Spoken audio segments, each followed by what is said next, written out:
Hello, everyone. Hello, everyone. I'm just doing a mic check here. Hopefully you can hear me okay. Today is day 4 of the 21-day Go Live video challenge that I am participating in with Helen Martin and many other people from all around the world. And as you can see in the heading, I'm going to share something about myself that happened in my childhood that has kind of made a difference in my life. And I have kind of embraced it and tried to work with it and move forward in it. So if we have not met before, my name is Heather Edmondson. I got it right this time. And I am coming at you live here from Medicine Hat, Alberta, Canada on Sunday at noon, lunchtime here.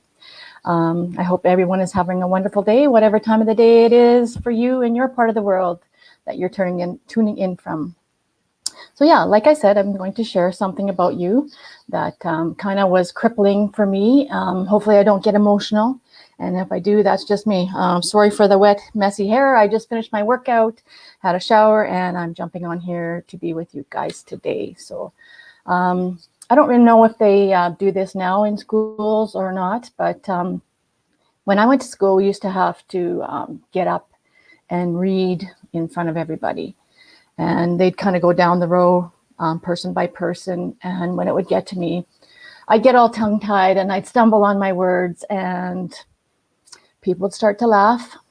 And then I'd kind of withdraw right into myself. And every time that I had to do it after that, it was paralyzing. It was crippling. It really, really affected my self-confidence and self-esteem. I was terrified, still am a little bit terrified of speaking in front of people.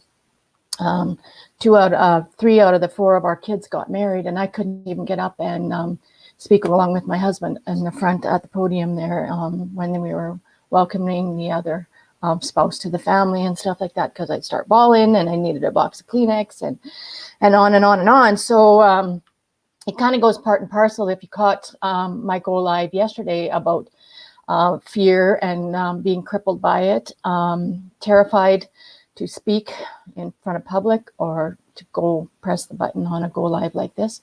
It's a little bit easier to speak on a Go Live like this because there's nobody really sitting right in front of me looking at me or laughing at me. And if they are laughing at me on the other side of the screen when I do go live, that's on them, that's not on me. So I don't have to feel it jab me in the heart like it did when I was a kid growing up. Some of you might not have believed that I would be like that because being afraid to talk in public or being afraid to get up and talk in front of people, because now I seem to not be able to shut up sometimes, talk too much, I share too much, and that kind of stuff. I always kind of envy my husband because he has been up on the podium many times at conferences and stuff for work, or being the MC for projects that he has done at work, or Christmas parties or events like that, and never really seems to show that he is overwhelmed or nervous or scared unless he's holding a paper, and then you can maybe see the person's handshake. So I have always envied that. People can get up and do that. We have one daughter that's a teacher, and she gets up in front of people every day. And when she was in her graduating class, she got up in front of 3,000 people that were in the auditorium and did a little presentation about high school and stuff like that. So I really envy people that are able to do that kind of stuff. To get over that kind of fear that I was having, it takes a lot of persistence, and it takes a lot of practice and doing things like this over and over. Like I said, reading wasn't my best suit. Doing in front of or saying in front of people, because like I said, it was paralyzing and crippling. I think I do have a little bit of a dyslexia, so the letters would jump around on the pages, and I would get, like I said, messed up. And I would always compare myself, which we should never do. We should never compare ourselves to anyone else, because we are individuals.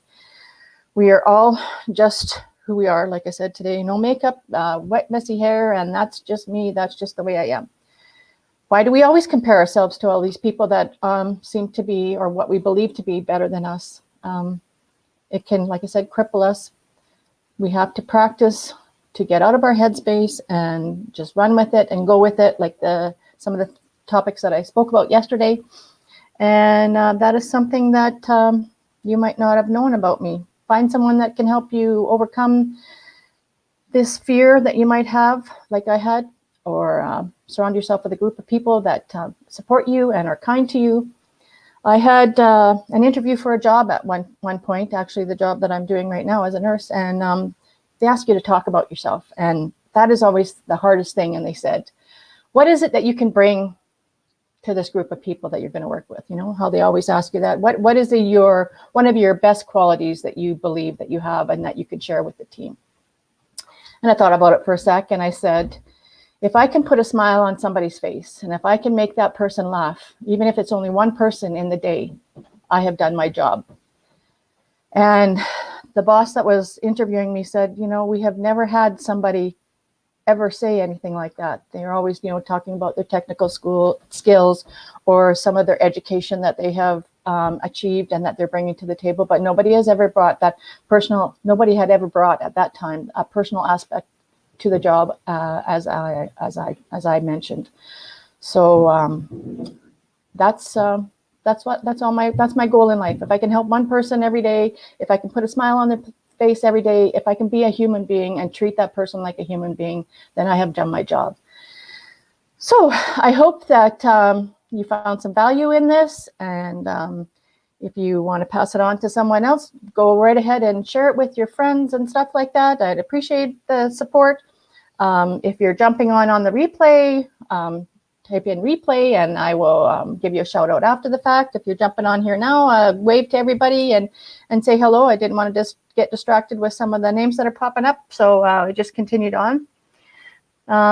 Remember that if you put in part-time effort into anything that you do, you're only gonna get part-time results. If you put in full-time effort into whatever it is you're working towards, you're going to get full-time results. So if nobody has said today that they are proud of you and believe in you, let me be that one person that says, I believe in you. So have a good day, and we will talk to you all tomorrow. Have a good one. Enjoy the rest of your day. Bye-bye.